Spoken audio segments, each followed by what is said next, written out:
Monika scooty पर अपनी बेटी आलिया को स्कूल छोड़ने जा रही थी। मोनिका के पति अरमान पास के अस्पताल में ही डॉक्टर थे। आलिया 7-8 साल की एक होशियार लड़की थी। स्कूटी पर बैठे बैठे आलिया ने कहा, मम्मी मम्मी वह देखो पापा की कार, पापा के साथ कोई आंटी बैठी है। मोनिका, बेटा पापा तो इस समय हॉस्पिटल में होंगे, तुमने किसी और की गाड़ी को देखा होगा। आलिया, क्या मम्मी, गाड़ी को पहचानने में गलती कर सकती हूँ लेकिन पापा को पहचानने में नहीं। मोनिका, हो सकता है किसी पेशेंट को देखने जा रहे हों। आलिया, हाँ ये तो आपने सही कहा। बात आई गई हो गई। थोड़े दिनों बाद आलिया को स्कूल से वापस लाते समय लाल बत्ती पर रुके हुए अपने आगे खड़ी टैक्सी पर मोनिका का ध्यान गया। तब उसे लगा कि अंदर अरमान किसी के साथ बैठा है, पर फिर उसने सोचा कि हमारे पास तो अपनी कार है तो अरमान टैक्सी में क्यों कहीं जाएगा। ये सोचकर उसने ज़्यादा ध्यान नहीं दिया। अगले दिन आलिया की सहेली वंदना का जन्मदिन था। वंदना की मम्मी ने मोनिका को भी जन्मदिन पार्टी के लिए बुलाया था। मोनिका ने अरमान से सुबह ही कह दिया था कि हम दोनों शाम को थोड़ी देर से वापस आएंगे, आप घर की चाबी पास वाले पड़ोसी से ले लेना। दोनों निश्चिंत होकर जन्मदिन पार्टी में चली गई।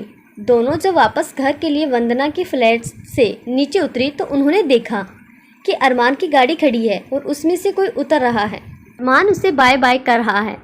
गाड़ी से उतरने वाली सुंदर लड़की लगभग 24 साल की थी। मोनिका और आलिया वापस घर आ गई। घर पहुंचने से पहले अरमान घर पहुंच चुका था।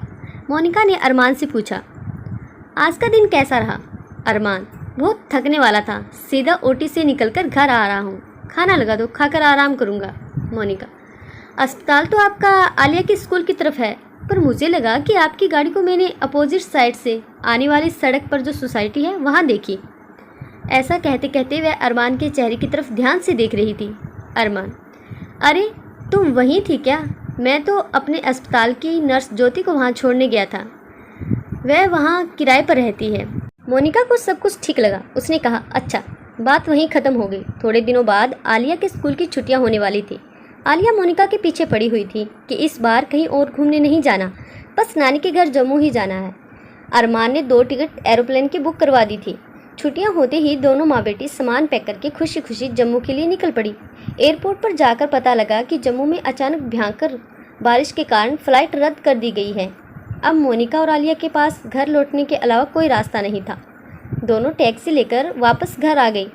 घर पहुंचकर दरवाजे पर घंटी बजाई तो दरवाज़ा एक लड़की ने खोला, जो कि दरवाज़ा खोलने के साथ साथ पीछे मुड़कर अरमान से कह रही थी कि देखा, मैंने आपसे कहा था ना कि 20-25 मिनट में केक आ जाएगा। ऐसा कहते हुए जैसे ही उसने सामने की ओर देखा तो वह मोनिका और आलिया को देखकर भौचक्की रह गई। उसके चेहरे का रंग सफ़ेद हो चुका था, मानो उसकी कोई चोरी पकड़ी गई हो। साथ ही ऐसा ही हाल अरमान का भी था। उसने सपने में भी नहीं सोचा था कि मोनिका ऐसे अचानक वापस आ जाएगी। मोनिका ने परिस्थिति को समझते हुए आलिया को सोने के लिए भेज दिया और फिर अरमान से पूछा, ये कौन है और यहाँ क्या कर रही है? अरमान, मोनिका ये ज्योति है और मैं इससे प्यार करने लगा हूँ। मोनिका गुस्से से बोली, कहते हुए शर्म भी नहीं आ रही तुम्हें? कम से कम अपनी बेटी के बारे में तो सोचा होता, क्या असर पड़ेगा उस पर? मेरी सेवा और समर्पण में कौन सी कमी रह गई थी? फिर ज्योति से बोली, अरे तुम तो पढ़ी लिखी समझदार लड़की हो, नर्स भी हो, तुम्हें तो समझना चाहिए कि ये एक विवाहित पुरुष का आकर्षण है, प्यार नहीं। तुमने तो मेरा घर ही तोड़ दिया। तुम जीवन में कभी खुश नहीं रहोगी। ऐसा मत कहिए, प्यार तो किसी से भी हो जाता है। प्यार विवाहित अविवाहित जात पात काला गोरा कुछ नहीं देखता। मोनिका गुस्से में, तुम क्या समझोगे प्यार के बारे में? तुम तो आकर्षण में पड़ी हुई अंधी लड़की हो। प्यार सिर्फ पाना ही नहीं होता, प्यार त्याग भी होता है। इतनी ही समझदार हो तो अरमान को अपनी तरफ बढ़ने से पहले रोका क्यों नहीं? देख लेना, एक दिन मेरी बद्दुआ तुम्हें ज़रूर लगेगी और तुम्हारे माँ बाप जिन्होंने तुम्हें संस्कार दिए ही नहीं, वह भी कभी खुश। मोनिका ने अभी अपना वाक्य पूरा भी नहीं किया था कि ज्योति चीखी, प्लीज़ मोनिका जी, मेरे माता पिता को कोई बद्दुआ मत दीजिए। उन्होंने जीवन भर बहुत दुख उठाए हैं, बस अब और नहीं। मुझे पता नहीं था कि मेरी करनी मेरे माता पिता पर भारी पड़ेगी।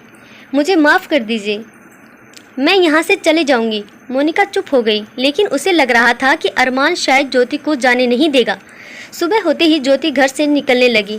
तो उसने सोचा कि जाते जाते एक बार फिर से मोनिका से माफ़ी मांग लेती हूँ। वह मोनिका के कमरे में जाकर उसे पुकारने लगी, पर उसने कोई जवाब नहीं दिया।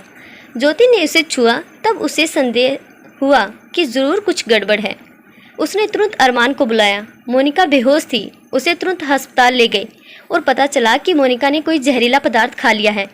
उसके जीवन को तो बचा लिया गया, लेकिन जहर ने अपना असर दिखा दिया था और वह दोनों पैरों से अपाहिज हो चुकी थी। ज्योति आत्मग्लानि के कारण बहुत रो रही थी।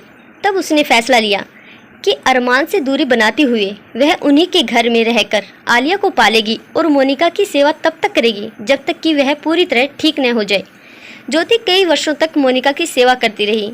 मोनिका पहले कुछ वर्षों तक ज्योति से बहुत नाराज रही। वह ज्योति से भी बात नहीं करती थी, पर बाद में अपनी सौतन का समर्पण देखकर मोनिका का दिल पिघलने लगा था। उसे लगने लगा था कि ज्योति एक अच्छी लड़की है। अपने अपराध बोध के कारण उसने किसी और जगह पर शादी के लिए कभी हाँ नहीं की थी और पूरी सच्चाई अपने माता पिता को बताकर उनसे भी माफ़ी मांगी थी। अब मोनिका धीरे धीरे दिल से उसे माफ़ करने लगी थी। आशा करती हूँ आपको ये कहानी ज़रूर अच्छी लगी हो। ऐसी ही पारिवारिक कहानियाँ रोज़ सुनने के लिए प्लीज़ इस चैनल को सब्सक्राइब जरूर कीजिएगा।